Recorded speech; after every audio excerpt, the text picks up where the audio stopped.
오늘 본문 말씀은 제가 몇 번 말씀드렸다시피 이미 그 신약 성경이 쓰여지기 훨씬 전, 예수님이 이 땅에 오시기 한 700년 전, 650년 전에 기록되어서 전달되어진 말씀으로 알려져 있습니다. 이사야 말씀에요. 그 민족들이 그렇게 기다리던 메시아에 대한 예언을 기록한 말씀이 오늘 본문 말씀입니다. 그 메시아에 대해서 이야기할 때 이렇게 설명하죠. 그는 멸시를 받아 사람들에게 버림받았으며, 메시아면 왕인데 구원할 자인데 메시아가 이 땅에 와서 멸시를 받았다라고 표현을 합니다. 이 멸시를 받았다라는 이 단어는 참 무가치한 것으로 여겨 무시하는 것의 의미를 갖고 있는 단어인데요. 이 단어가 성경에 몇 군데 써져 있는데, 예를 들면은 야곱 있잖아요. 야곱의 형 에서가 밖에서 일을 하다가 배고파서 들어왔는데 너무 배고프니까 동생이 끓여준 팥죽, 이 팥죽과 자신의 뭔가를 바꾸죠. 장자의 명분을 이 팥죽 한 그릇보다도 못하게 여긴다 라고 얘기했을 때 그 마음을 표현하는 것이 바로 이 멸시의 표현이라고 합니다. 또 다른 데서는 블레셋 장군, 그 거인 골리앗이 조그만 이 다윗을 보고 그 사람을 업신여기며 마음 가졌던 것이 그 멸시라는 단어인데, 이 단어를 앞으로 이 땅에 오실, 이 땅의 구원자 되실 메시아를 예언하면서 사람들이 그를 멸시했다, 업신여겼다, 참 하찮게 봤다, 볼 것이다 라고 예언을 하고 있는 것입니다.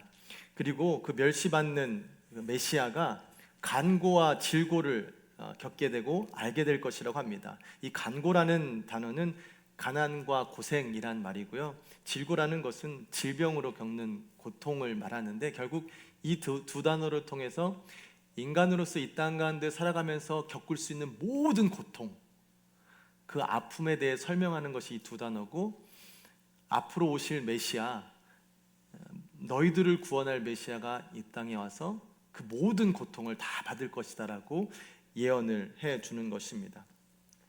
여러분들 혹시라도 그 신명기적 관점, 신명기적 사관이라는 이야기를 들어보셨는지 모르겠어요.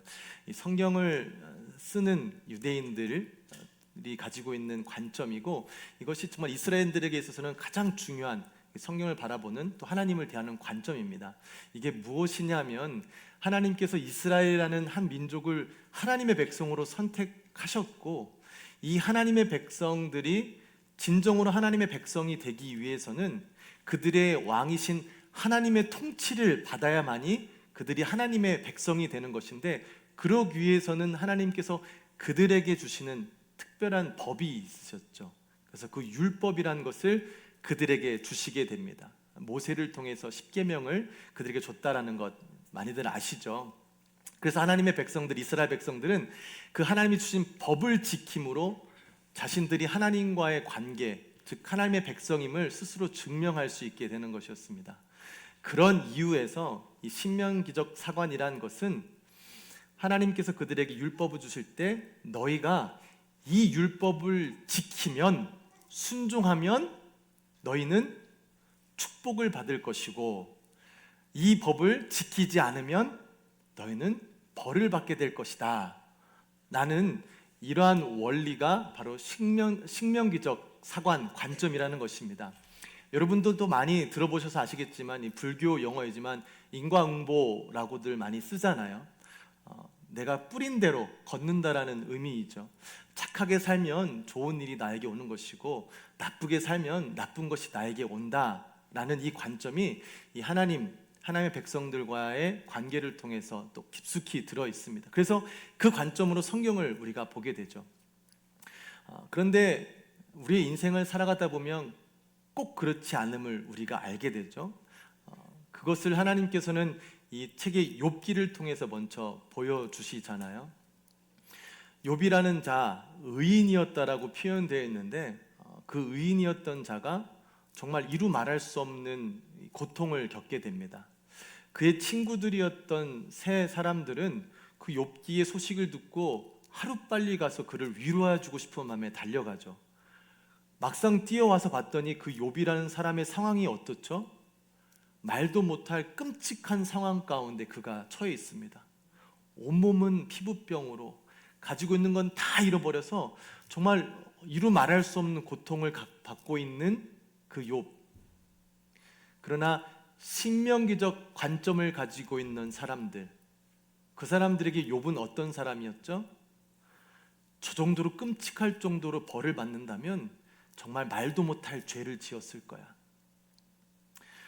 그들의 관점으로는 그렇게밖에 받아들일 수 없어서 고통 가운데 있는 욥을 위로하지 못하고 회개하라고 권면을 하죠. 네 죄가 분명히 있기 때문에 너는 그 죄를 회개해야만 된다. 이게 바로 이 신명기적 관점, 성경의 그런 관점으로 보게 되는 일이 있어서 이제 그렇게 이야기를 하게 됩니다. 어찌됐든 유대적인 관점에서 이스라엘 백성들에게 있어서는 이 관점을 버릴 수가 없어요. 이것이 없이는 성경을 온전히 이해하기가 쉽지 않죠. 그런데 메시아라는 이 땅을 구원할 구세주라는 자를 예언함에 있어서 그의 죽음에 대해서 이야기를 하고 그의 죽음이 멸시를 당할 것이고 찔림을 당할 것이고 정말 고통스러운 죽음을 당할 것이다라고 예언을 합니다. 그렇다면 유대인이나 이스라엘 백성들이 이 말씀을 읽을 때 생각하게 되는 것은 무엇이죠? 도대체 메시아가 얼마나 큰 죄를 지었길래 이렇게 고통스러운 죽음을 맞이하나 생각했을 것입니다. 그래서 오늘 53장 4절 말씀에 이렇게 기록되어 있죠. 그는 실로 우리의 질고를 지고 우리의 슬픔을 당하였거늘 우리가 보기에는 그는 징벌을 받아 하나님께 맞으며 고난을 당한다 하였노라. 이 땅을 구원하러 오시는 메시아임에도 불구하고 그가 너무나도 억울하면 빼야 되겠네요. 비참한 죽음을 당하는 이유는 분명히 그에 합당한 죄를 지었기 때문에 징벌을 당하는 것이다라고 생각한대요. 그렇게 생각할 것이래요. 다시 말하면 그 사람의 죽음이 나와 상관없다라고 이야기하는 것이죠. 하나님께서 이 땅 가운데 하나님의 아들을 보내주시고 그를 십자가에 못 박아 주심으로 그의 죽음으로 우리가 죽을 것을 대신해 주셨다고 하시는데 정작 그 하나님의 은혜를 받는 자들의 생각은 나와 상관이 있는 일인가 저게? 뭔가 두 사람이 잘못해서 죽었겠지 라는 마음으로 받아들이게 되는 것이 우리가 그 예수님을 바라보는 마음이라고 설명하고 있습니다. 메시아는 히브리 단어에서 온 것이죠. 그래서 이것을 신약의 헬라어로 표현을 하면 크리스토스, 즉 우리가 예수님을 부를 때 부르는 그 용어 그리스도입니다. 메시아라는 단어는 기름 부음을 받은 자라는 의미를 가지고 있으며 거룩히 구별된 사람을 가리킵니다. 그래서 유대인들은 그 메시아를 생각하면 정치적으로 군사적으로 아주 뛰어난 사람이 와서 자신들을 그 어려움 가운데서 구출해주고 이 땅 가운데 아주 강력한 왕국을 세울 것이다라는 기대를 가지고 있었죠. 그런데 성경 가운데 기록되어 있기를 사람들이 묻습니다. 당신이 그입니까?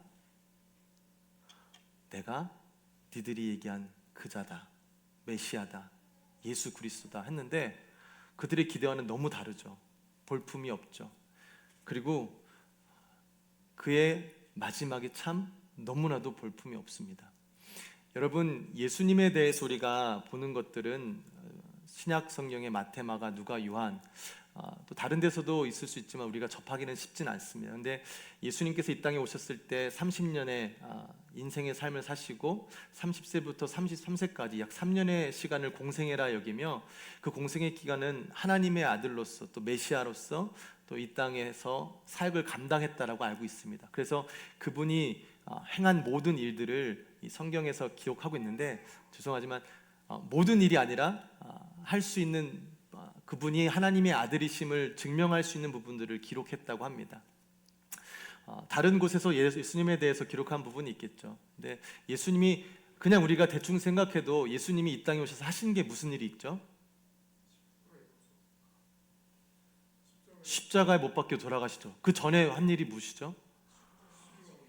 사람들 아픈 사람 치료해 줬지, 배고픈 사람 먹여줬지, 또 가르쳐 주셨지, 죽은 사람도 살리셨지. 참 좋은 일들을 많이 하셨습니다. 예수님에 대해서 믿는 사람들이 아닌 사람들도 예수가 어떤 사람이었는지, 어떤 일을 했는지는 그들의 기록을 통해서도 또 익히 알려져 있습니다. 그러나 예수라는 자가 이 땅 가운데서 악하고 나쁜 일을 했다라고 찾아볼 수 있는 자료가 없어요. 모든 사람이 볼 때 예수 그리스도는 참 선한 사람이었고 훌륭한 스승이었다라고 알려져 있고, 이 성경에는 그가 하는 참 남들을 유익하게 하는 일들이 기록되어 있습니다. 그렇게 선한 삶을 살고 의로웠던 자가 그 시대 당시에 가장 모욕적이고 수치스러운 죽음, 가장 끔찍한 죽음, 십자가의 처형으로 죽음을 당하게 된 것입니다. 어떻게 생각했을까요? 저것도 몰래 무슨 죄를 져갖고 저렇게 죽나? 라는 사람도 있지 않았을까요? 분명히 하나님의 아들이라면 저렇게 죽는 건 안 되는 건데, 저 다 지금 어떻게든 십자가에서 잠깐 뛰어내려갖고 지금 다 처단하고 이 모든 일을 해결해야 되는데 저렇게 죽는 건 말이 안 되지. 저 정말 무슨 일이 있었을 거야 라고 생각하는 사람들도 분명히 있었을 것입니다. 그런데 성경에 보면 예수님께서는 그 억울한 죽음, 그 예수님 입장에서는 아무런 잘못도 하지 않았고, 심지어는 심판대에 가서도 그 누구도 예수님의 분명한 죄를 찾지 못하는 상황 가운데서도 십자가에 못 박히셔서 돌아가시는 그 상황을 예수님께서 친히 말씀하시는데, 마가복음 10장 45절 말씀이 이렇게 기록되어 있습니다. 인자가 온 것은 섬김을 받으려 함이 아니라 도리어 섬기려 하고 자기 목숨을 많은 사람의 대속물로 주려 함이니라. 그래서 예수님께서는 당장의 그 억울한 죽음을 맞이하심에도 불구하고 오늘 본문 7절 말씀에 보면 아무 말도 하지 않고 그 일을 담담히 감당하셨다고 합니다.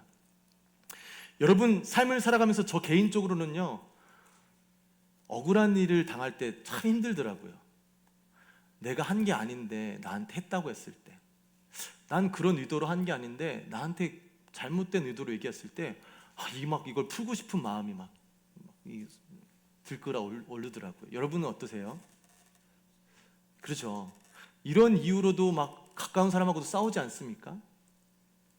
이 참 우리의 감정은 이런 거에서 좀 받아들이기 쉽지 않은데, 예수님은 그 말도 안 되는 억울한 상황 가운데 아무런 반응을 하지 않았다라고 기록되어 있습니다. 왜?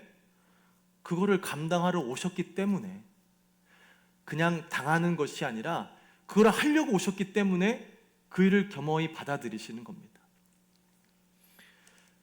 대속물로 이 땅에 오셨다고 하는데, 그때 당시에 대속물이라 하면 그들의 삶 가운데, 그들의 문화 가운데 아주 익숙했던 부분입니다.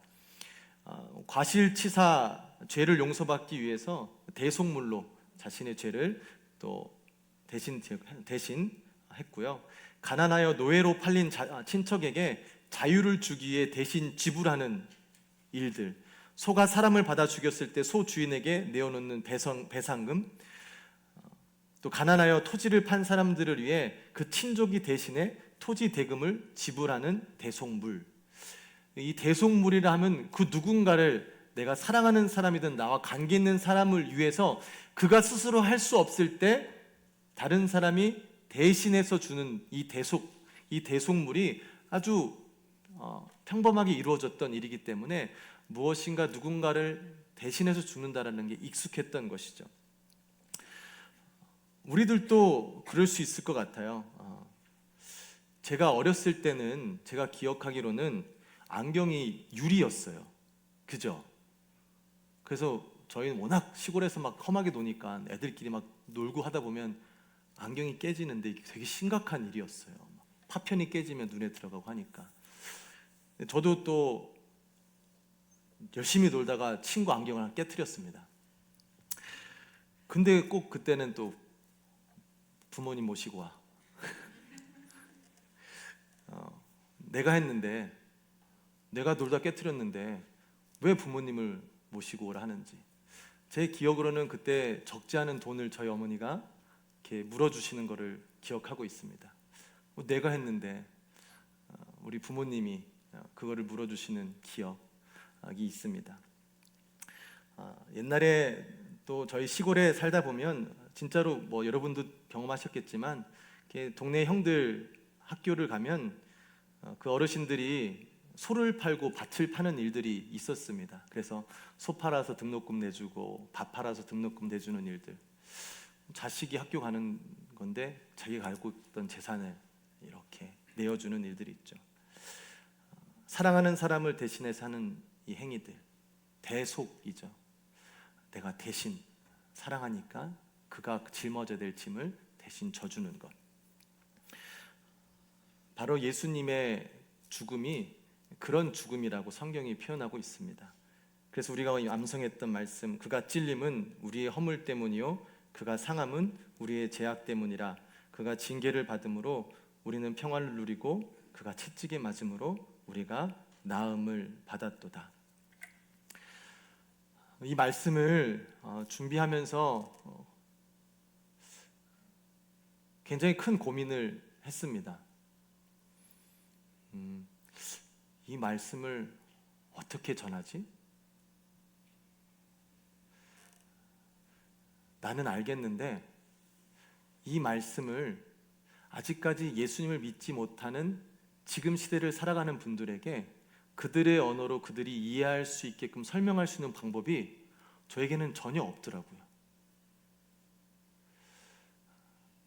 이 시대를 살아가는 사람들에게 2000년 전에 한 청년이 죽었는데 그 사람이 너를 위해 죽었어라는 말이 이렇게 이해가 가십니까?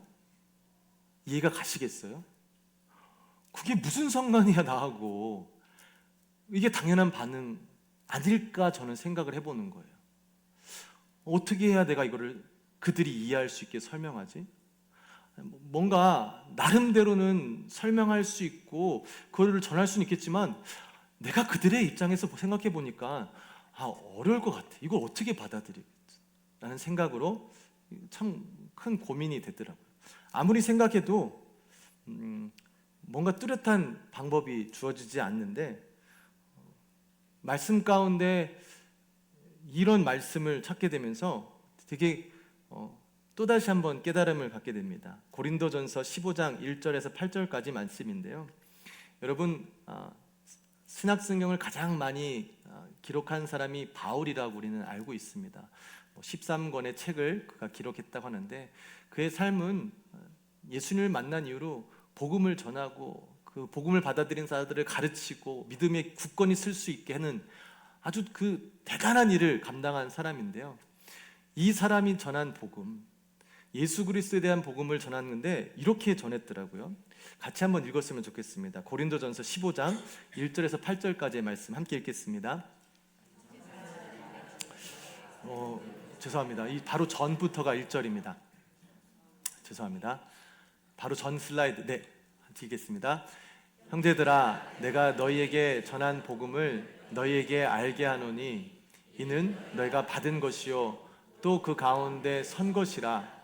너희가 만일 내가 전한 그 말을 굳게 지키고 헛되이 믿지 아니하였으면 그로 말미암아 구원을 받으리라. 내가 받은 것은 먼저 너희에게 전하였노니 이는 성경대로 그리스도께서 우리 죄를 위하여 죽으시고 장사 지낸 바 되셨다가 성경대로 사흘 만에 다시 살아나서 보이시고 후에 12제자와 그 후에 500여 형제에게 일시에 보이셨나니 그 중에 지금까지 대다수는 살아있고 어떤 사람은 잠들었으며 그 후에 야고보에게 보이셨으며 그 후에 모든 사람 맨 나중에 만삭되지 못하여 난 자 같은 내게도 보이셨느니라. 아멘. 바울이 자신의 목숨까지 바쳐서 예수님을 전하는데 예수님을 어떻게 전하냐면 성경대로 예전에 기록된 말씀대로 예수님 연사가 이 땅에 오셨고 십자가에 못 박히셔서 성경대로 죽으시고 성경대로 부활하셨다. 그 내용을, 그 진리를 그냥 그대로 전한 거예요. 하나님께서 이미 약속하신 일이었는데 그 약속이 예수님을 통해서 성취되었고 그 성취된 것을 너희들이 받기를 원한다. 전달해 줬대요. 그냥 이해를 시키는 것이 아니라 그냥 사실을 전달해 주는 것이 바울이었던 것이고, 바울이 자신이 믿게 된 이유를 이 뒤에 설명하는데 온전히 무엇 때문에 자신이 믿었다고 하죠? 하나님의 은혜로. 자신이 공부해서 연구해서 누군가가 대단한 사람이 나타나서 예수님에 대해서 알려준 게 아니라 하나님의 은혜로 그 성경의 말씀이 예수님을 통해서 성취되었다라는 것이 믿어지게 됐대요. 하나님의 은혜라는 거예요. 그래서 나같이 부족한 자, 자신의 표현을 맨 나중에 만삭되지 못해 난자 같은 나 같은 어리석은 자에게도 그 예수 그리스도의 복음이 진리로 깨닫게 하신 것이 하나님의 은혜라고 말씀하셨습니다. 이 말씀을 들으니까 조금 마음이 좀 풀리더라고요. 굳이 내가 그들의 언어로 뭔가 막 풀이해서 뭔가 정말 남들이 말하지 못한 것들을, 새로운 것들을 그들에게 말해줌으로 그들이 이 복음에 대한 진리를 깨달을 수 있게 될 그 모든 걸, 어떤 것을 찾아야 된다는 것보다 그게 아니구나. 그냥 하나님께서 이미 약속하신 것, 그 약속대로 이루신 일을 예수님을 통해 이루어진 이 사실을 전달하는 것이 우리의 삶이었구나. 그것이 우리가 마땅히 해야 되는 거구나 라는 것을 깨닫게 되었습니다. 그런데 이게 이제 하나님께서 예수님을 통해 하시는 일들 중에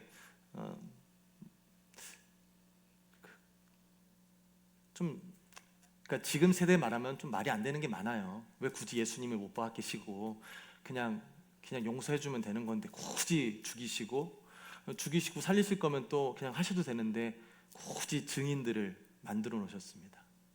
12제자 약 500명에 되는 형제들, 그들이 예수님이 십자가에 못 박히시고 성경대로 다시 부활하셨다라는 것을 직접 눈으로 확인한 증인들, 그래서 어디를 가나 그게 진짜라고 담대하게 말할 수 있는 그 하나님의 사람들을 남겨주신 것입니다. 그래서 그 사람들을 통해서 또 그 진리가 전파되고 또 그 진리가 전파되는 일들이 일어남으로 이 땅에서 그 진리가 선포되어지는 일들을 하나님께서는 우리에게 주셨습니다. 기독교의 역사를 봐도 똑같은 것 같아요. 그리스도를 믿는 사람들, 그래서 그 진리를, 그 복음을 진지하게 대해서 그 복음의 영향을 받아 삶 가운데 그 복음을 살아내는 그리스도인들이 많았던 시대는 놀라운 부흥이 있었어요.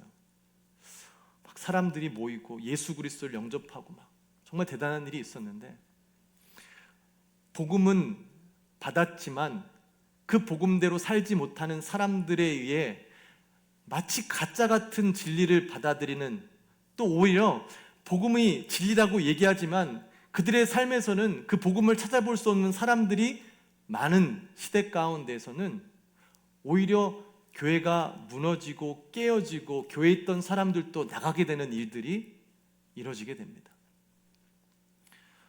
우리의 힘으로 할 수 없다고는 하지만 때로는 우리의 자녀들에게조차도 우리가 알고 있는 진리를 잘 전해주지 못하는 삶을 우리가 또한 살 때도 있지 않습니까? 우리는 진짜면 진짜대로 살아요. 근데 진짜가 아닌 걸 알면 그게 아닌 게 확연히 드러나죠. 근데 우리 신앙생활 가운데 정말 우리가 예수님을 믿고 살아가고 있나요? 오늘 본문 말씀이 아닌 우리 베드로전서 말씀에 보면요, 이런 말씀이 있습니다. 베드로전서 2장 18절 21절 말씀에 사환들아, 범사에 두려움으로 주인들에게 순종하되 선하고 관용하는 자들에게만 아니라 또한 까다로운 자들에게도 그리하라.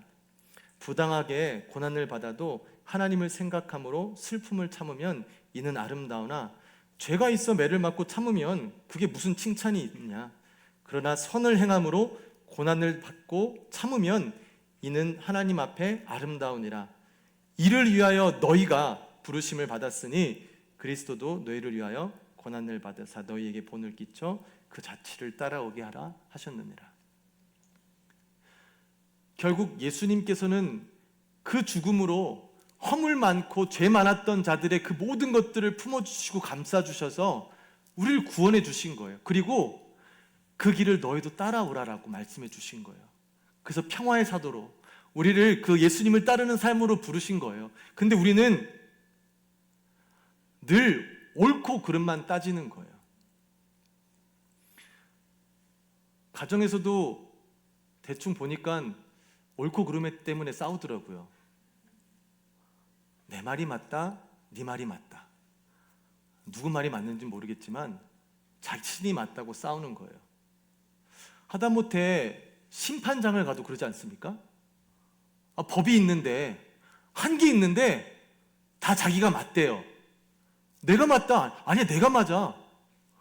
옳고 그름을 따지는 자리에서는 늘 분쟁과 싸움, 나눔이 있게 되죠. 그런데 그 가정 가운데 상대방의 허물을 발견하고 그 허물을 감싸주는 사람이 있다면,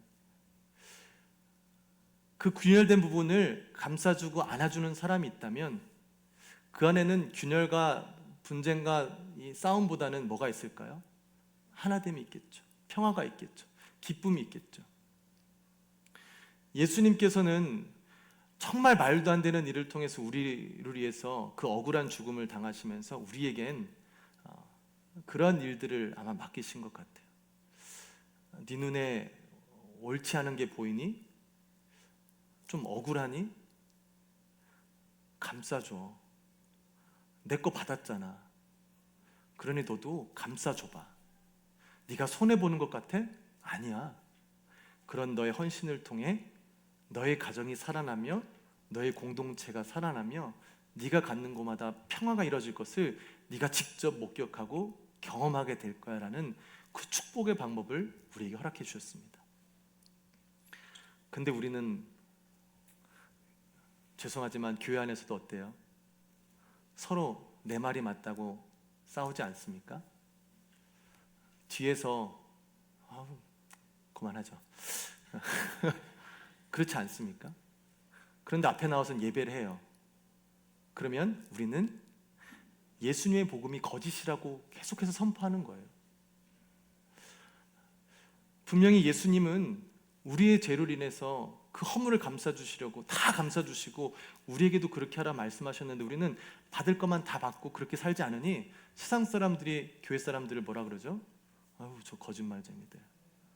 아유, 저래갖고 지들만 잘 먹고 잘 살겠다고 지들만 따지고. 이런 손가락질을 받는 세대가 지금 우리의 세대 아닙니까? 우리가 믿는 복음은 성경대로 이미 약속되어 있고 그 약속이 성취되어진 사실임을, 진리임을 우리가 깨닫게 되기를 원합니다. 오늘은 평소에도 그렇지만 극명하게 두 그룹을 질 수밖에 없는 거예요. 예수님을 이미 영접한 분들과 아직까지 영접하지 않은 분들. 하나님의 방법으로, 하나님의 때로 누군가는 먼저 은혜를 받았지만 또 누군가는 아직까지 은혜를 받지 못하셨을 수도 있습니다. 근데 제가 할 수 있는 거는 은혜 받지 못한 분들에게는 이게 사실이니 믿으세요라고 밖에 못하겠는 거예요. 그러나 제가 힘주어서 부탁드릴 수 있는 것은, 이미 예수님을 믿은 사람들이라면 여러분, 저와 함께 누군가의 허물을 감싸주고 누군가의 흠을 덮는 일, 예수님께서 우리를 위해 해주시고 그 일을 따라오라고 해주신 그 일을 우리가 좀 함께 하기를 권면합니다. 그래서 저와 여러분을 통해서 아직까지 예수를 믿지 않은 분들이 그 복음이 진리임을 좀 경험하고 맛보게 되기를 소망합니다. 함께 좀 동참해 주시겠습니까? 요즘의 세대는 교회도 교회이지만 가정으로도 많이 집중이 되어 있습니다. 교회에서는 남에게는 잘하지만 가까이 있는 자들에게는 하지 못했던 잘못된 문화들이 교회 안에 있었죠. 가정을 희생시키며 교회에는 섬김을 나누고, 가정에게는 사랑을 베풀지 못하며 타인에게만 사랑을 베푸는 일들로 믿음을 가졌으나 가정이 파탄되는 일들이 교회 안에서도 많이 있었습니다. 그래서 지금 시대는 많은 사람들이 가정을 세워야 된다고 그래요. 예수님 믿지만 가정이 깨어진 거는 참 안타까운 일이기 때문에 그래요. 우리가 교회에서도 그렇지만 여러분 가정 가운데 오늘 또한 말씀을 통해 다시 한번 다짐하길 때 예수님께서는 정말 죽을 수밖에 없는 나의 죄를 덮어주시기 위해서 십자가에 박히셨는데 내 사랑하는 사람, 내 자녀, 남편, 아내, 친구들 그 허물 그거 내가 못 감싸주겠나? 그 큰 거 받았는데 나도 그거 감싸주자. 대놓고 감싸주기로 다짐을 하는 거예요.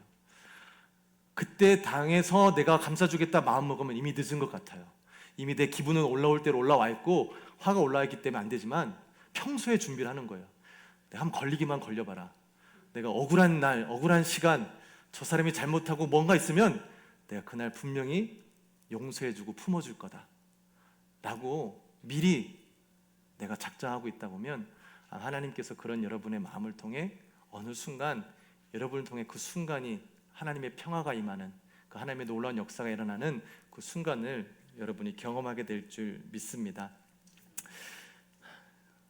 예수님이 진리임을 꼭 믿게 되시기를 기도합니다.